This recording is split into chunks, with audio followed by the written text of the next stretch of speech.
Hi guys, അച്ഛൻ ഞങ്ങൾക്ക് pizza ഉണ്ടാക്കി തരാമെന്ന് പറഞ്ഞിട്ട് അവിടെ ചെയ്യുന്നുണ്ട്. നമുക്കൊന്ന് പോയി നോക്കാം അവിടെ പിസ്സ എന്തായി. സ്റ്റാർട്ട് ചെയ്യുന്നുള്ളൂ തോന്നുന്നുണ്ട്, നോക്കാം. അപ്പോൾ ഇൻഗ്രീഡിയൻസ് ഒക്കെ എന്താണെന്ന് വെച്ചാൽ 3/4 കപ്പ് ഇളം ചൂടുവെള്ളത്തേക്ക് 2 ടീസ്പൂൺ ഈസ്റ്റ് ഇട്ടിട്ട് ഇളക്കിയിട്ട് കുറച്ച് ടൈം റെസ്റ്റ് ചെയ്യാൻ വെക്കുക. ഇനി അതിലേക്ക് 2.5 കപ്പ് മൈദ, 1 ടീസ്പൂൺ ഷുഗർ, 1 ടീസ്പൂൺ ഉപ്പ്, 2 ടേബിൾ സ്പൂൺ ഓയിൽ, 1/4 ടീസ്പൂൺ ഒറിഗാനോയും കൂടി മിക്സ് ചെയ്തിട്ട് നന്നായി കുഴച്ച് കുറച്ച് സമയം 5-10 മിനിറ്റ് റെസ്റ്റ് ചെയ്യാൻ വെക്കണം. പക്ഷെ ഞങ്ങൾക്ക് ധൃതി കാരണം ഞങ്ങൾ പെട്ടെന്ന് എടുത്തു. അതുകൊണ്ട് നിങ്ങളിനി ചെയ്യുമ്പോൾ അങ്ങനെ ചെയ്യേണ്ട, കുറച്ച് നേരം റെസ്റ്റ് ചെയ്യാൻ വേണ്ടി വെക്കണം. അപ്പോൾ അത് പൊങ്ങി വരും.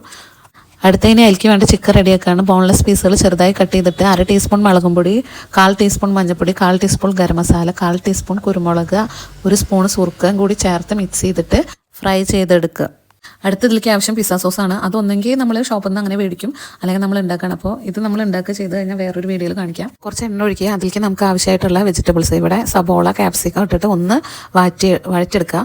ജസ്റ്റ് ആ പച്ചമുളക് ഒന്ന് മാറി കിട്ടിയാൽ മതി.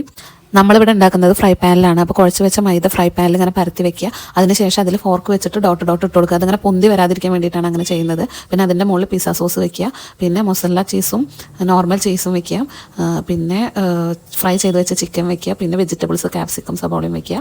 ഈ ഫ്രൈ പാൻ സ്റ്റൗവിൽ വെച്ച് 15 മിനിറ്റ് സിമ്മിൽ മൂടി വെച്ച് വേവിക്കുക. നല്ല ടേസ്റ്റ് ആയിരുന്നു, പക്ഷേ ബേസ് ഇത്തിരി ഹാർഡായി പോയി റെസ്റ്റിംഗ് ടൈം കുറഞ്ഞുകൊണ്ട്. ഇനി അടുത്ത വീഡിയോ ആയിട്ട് വരാം. ബൈ.